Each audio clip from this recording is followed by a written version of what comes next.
शिवम ने अपनी बिजली की शक्ति जागृत की, लेकिन तभी नागेंद्र ने रोका।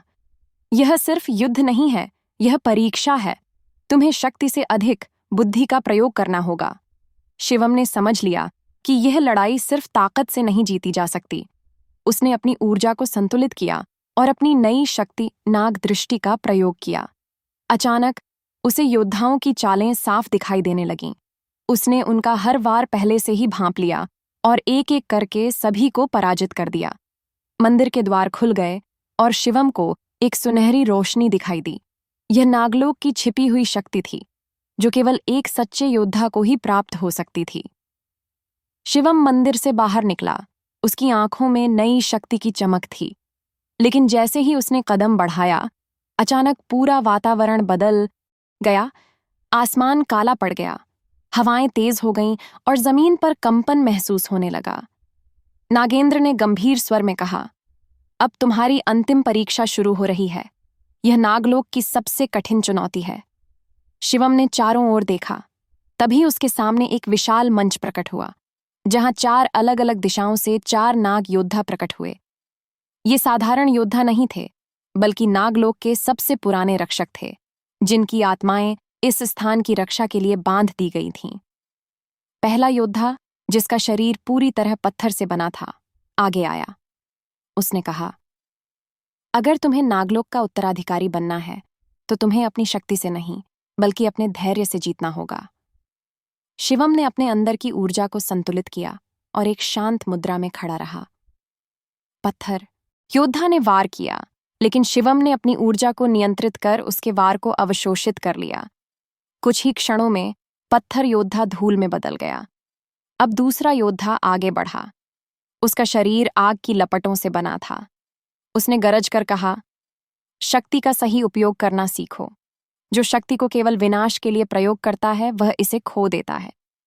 शिवम ने अपनी बिजली की शक्ति को नियंत्रित किया और अपने हाथों को हवा में उठाया। बिजली की एक लहर उसके चारों ओर घूमी और फिर आग के योद्धा को धीरे धीरे शांत कर दिया। वह राख में बदल गया। तीसरा योद्धा पानी से बना था। उसने कहा, एक सच्चा योद्धा वही होता है जो परिस्थितियों के अनुसार खुद को ढाल सके। क्या तुम ऐसा कर सकते हो?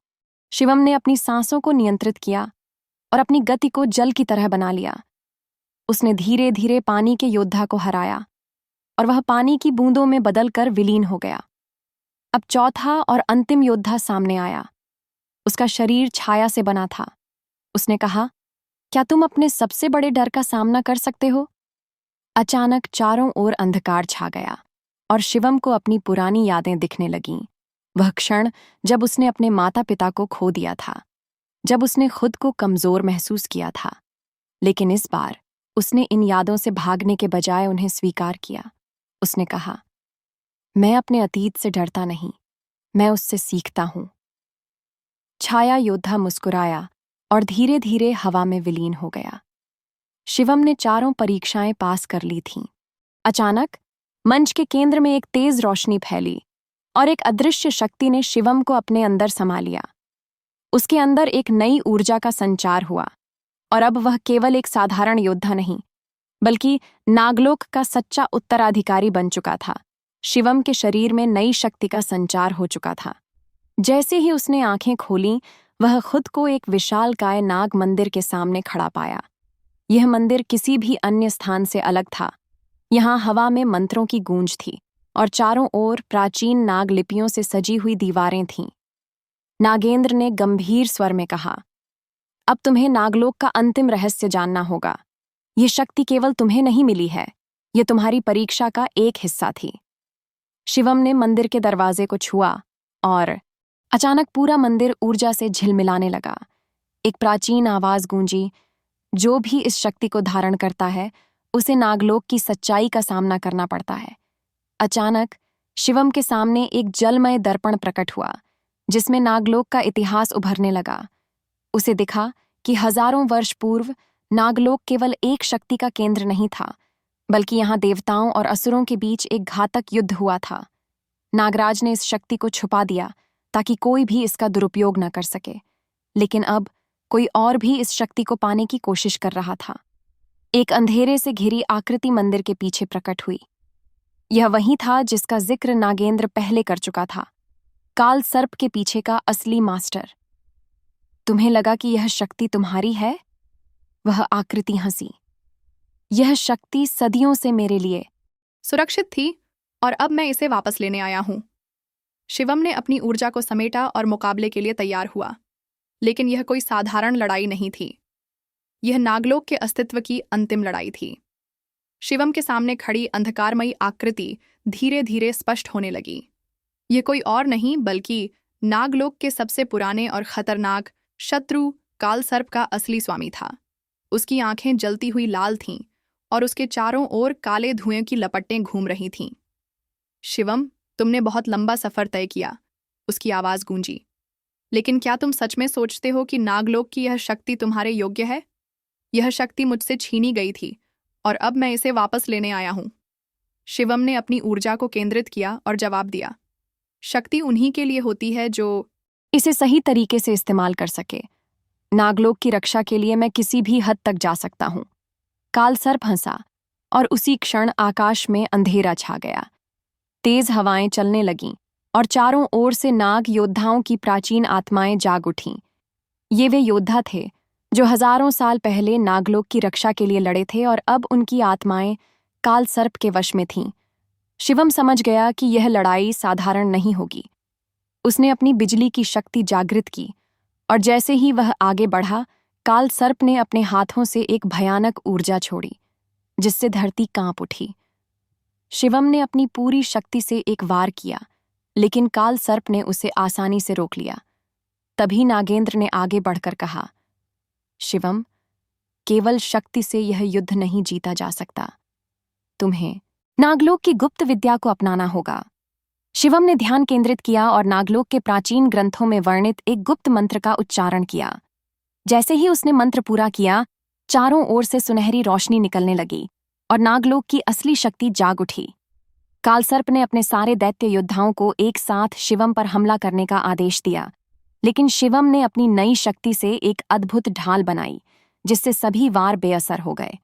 अब युद्ध और भी भीषण हो गया। कालसर्प ने अपनी अंतिम चाल चली। उसने एक विशाल अंधकारमयी नाग को बुलाया जो आकार में पहाड़ से भी बड़ा था। यह नाग नागलोक का विनाशक था जिसे सदियों पहले बंदी बनाया गया था। शिवम ने अपनी पूरी शक्ति इकट्ठी की और एक विशाल विद्युत भाला बनाया। उसने भाले को पूरी ताकत से उस अंधकारमयी नाग की ओर फेंका और भाला उसके शरीर के आर पार हो गया। नाग एक जोरदार चीख के साथ धरती पर गिर पड़ा और धूल में बदल गया। कालसर्प अब डर चुका था। उसने भागने की कोशिश की, लेकिन शिवम ने उसे रोक लिया। यह शक्ति अब तुम्हारे हाथों में नहीं रह सकती, शिवम ने कहा और अपने अंतिम वार से कालसर्प को हमेशा के लिए समाप्त कर दिया। लड़ाई समाप्त हो चुकी थी। नागलोक में फिर से शांति लौट आई थी। शिवम को अब नागलोक का नया संरक्षक घोषित कर दिया गया। नागेंद्र ने गर्व से कहा, आज से तुम केवल एक योद्धा नहीं बल्कि नागलोक के रक्षक हो। शिवम ने आकाश की ओर देखा और अपने माता पिता को याद किया। वह जानता था कि उसकी यात्रा अभी समाप्त नहीं हुई थी, लेकिन उसने नागलोक को बचाने में सफलता प्राप्त कर ली थी। शिवम के अंतिम प्रहार के साथ ही कालसर्प धूल में मिल गया। पूरा नागलोक उसकी भयावह शक्ति से मुक्त हो गया और वातावरण में एक नई ऊर्जा प्रवाहित होने लगी। नागेंद्र ने शिवम की ओर देखा और गर्व से कहा, तुमने केवल नागलोक को नहीं बचाया बल्कि इसे एक नए युग में प्रवेश कराया है। अब तुम्हें इसकी रक्षा की शपथ लेनी होगी। शिवम ने सिर झुकाकर हामी भरी। तभी नागलोक के सबसे पुराने आर्षि प्रकट हुए जो वर्षों से तपस्या में लीन थे। उनमें से सबसे वृद्ध आर्षि ने कहा, शिवम, तुम्हें अब नागलोक के छिपे रहस्यों को जानना होगा। यह स्थान केवल शक्ति का स्रोत नहीं बल्कि संपूर्ण ब्रह्मांड की ऊर्जा का केंद्र भी है। अगर यह फिर किसी गलत हाथों में गया तो इसका परिणाम विनाशकारी होगा। शिवम को अब नागलोक के 7 गुप्त रहस्यों को समझना था।